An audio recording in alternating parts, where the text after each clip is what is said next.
힙합, 이거 참 오랫동안 뜨거운 논쟁의 중심에 서 있었죠.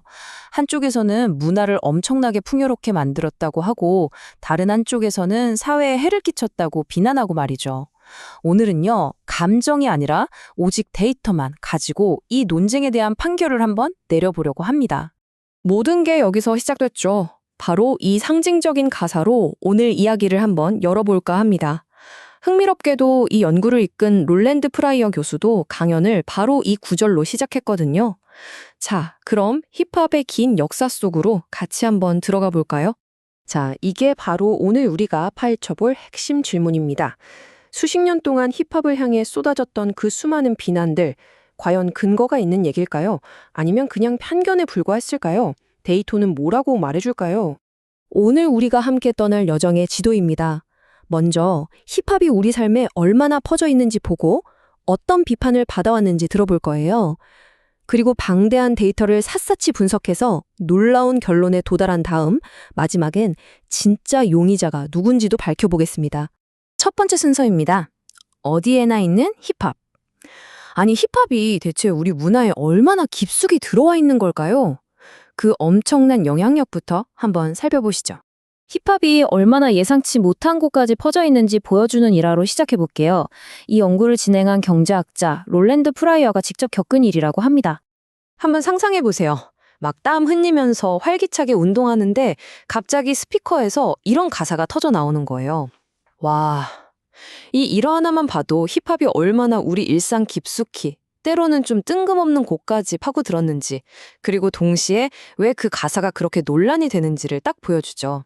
자, 두 번째 장입니다. 수십 년간의 비난. 이제 이 이야기의 핵심 갈등이죠. 힙합을 향해서 오랫동안 제기되어 온 그 고발 내용들을 한번 들어보겠습니다. 이게 그냥 가벼운 비판 수준이 아니에요. 유명 언론인 헤랄드 리베라는 인종차별보다 더 해롭다. 고까지 했고요. 저명한 인권운동가 신시아 터커는 이런 가사를 계속 듣는데 어떻게 영향을 안 받겠냐고 경고했죠.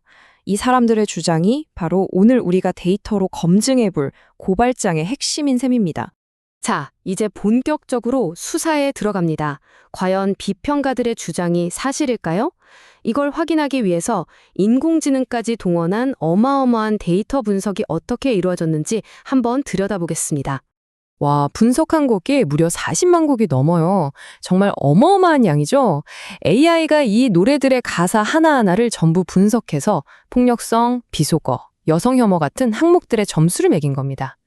이렇게 방대한 데이터를 썼다는 건 이제부터 우리가 보게 될 결론이 그냥 누군가의 의견이 아니라 압도적인 증거에 기반한 분석이라는 걸 의미하죠.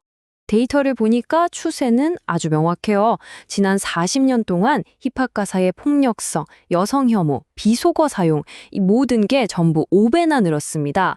와, 이 데이터만 보면 비평가들 말이 맞는 것 같죠? 그럼 진짜로 이렇게 자극적으로 변한 가사들이 우리 사회에 나쁜 영향을 미쳤을까요? 자, 여기서 잠깐 쉬어가는 의미에서 좀 재미있는 질문 하나 던져볼게요. 이 모든 데이터를 가지고 역대 가장 자극적인 힙합 노래상을 준다면 과연 어떤 곡이 그 영광을 차지하게 될까요? 네, 영광의 수상자는 바로 마스터 P였습니다. 근데 여기서 더 재미있는 사실이 뭔지 아세요? 어떤 한 곡은 가사가 너무너무 심해서 AI가 아예 채점을 거부해버렸대요. 인공지능조차 이건 좀 하고 포기할 정도의 가사도 있다는 거죠. 자, 드디어 이 이야기의 클라이맥스입니다. 네 번째 장, 놀라운 판결. 이제 가사 분석은 그만하고 그래서 그 가사들이 진짜로 우리 현실 세계에 어떤 영향을 미쳤는지 그 최종 판결을 확인해 볼 시간입니다. 근데 그 판결을 보기 전에 이 가사 한번 보시죠. 이 연구를 진행한 프라이어 교수가 15살 때 감옥에 있는 아버지를 만나고 돌아오는 차 안에서 들었던 노래래요. 분명 데이터상으로는 폭력성 점수가 엄청 높게 나왔을 거예요. 하지만 그 순간 이 노래가 그에겐 정말 큰 위로가 됐다고 합니다. 가사라는 게 꼭 부정적인 영향만 주는 건 아닐 수도 있다는 걸 보여주는 거죠. 자, 이것이 바로 이 데이터 법정의 최종 판결입니다. 수십 년 동안 힙합이 문제다라는 고발은 넘쳐났지만 실제 증거는 완전히 달랐습니다.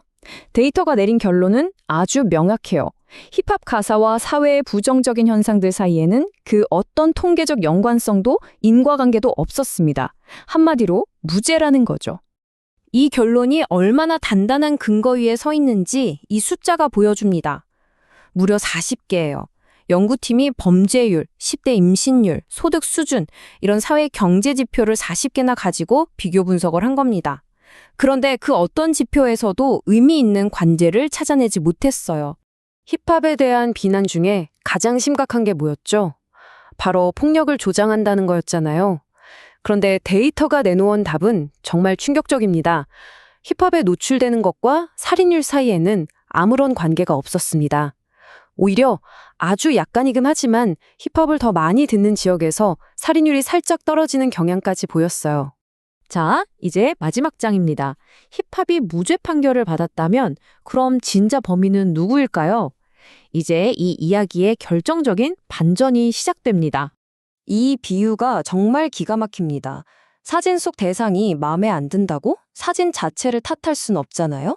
어쩌면 힙합은 사회 문제의 원인이 아니라 그냥 우리 사회의 어두운 면을 있는 그대로 비추는 거울 아니었을까요? 이 질문이 우리가 지금까지 당연하게 생각했던 모든 걸 뒤집어 버립니다.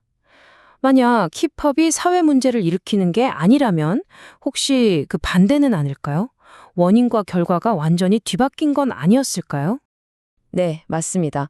데이터가 지목하는 진짜 용의자는 바로 불평등입니다. 힙합의 그 거친 가사들은 사회 문제의 원인이 아니라 사회 깊숙이 자리 잡은 불평등이라는 병의 증상이었다는 것. 이게 바로 이 기나긴 분석의 최종 결론입니다.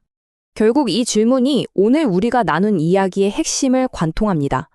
우리가 만약 좀 더 부드럽고 희망적인 가사를 원한다면 음악가들을 비난할 게 아니라 먼저 그들이 살아가는 세상, 그 가사가 태어날 수밖에 없었던 그 현실을 바꾸기 위해 노력해야 하는 건 아닐까요? 음악을 탓하기 전에 그 음악을 낳은 현실을 먼저 들여다봐야 한다는 것. 여러분은 어떻게 생각하시나요?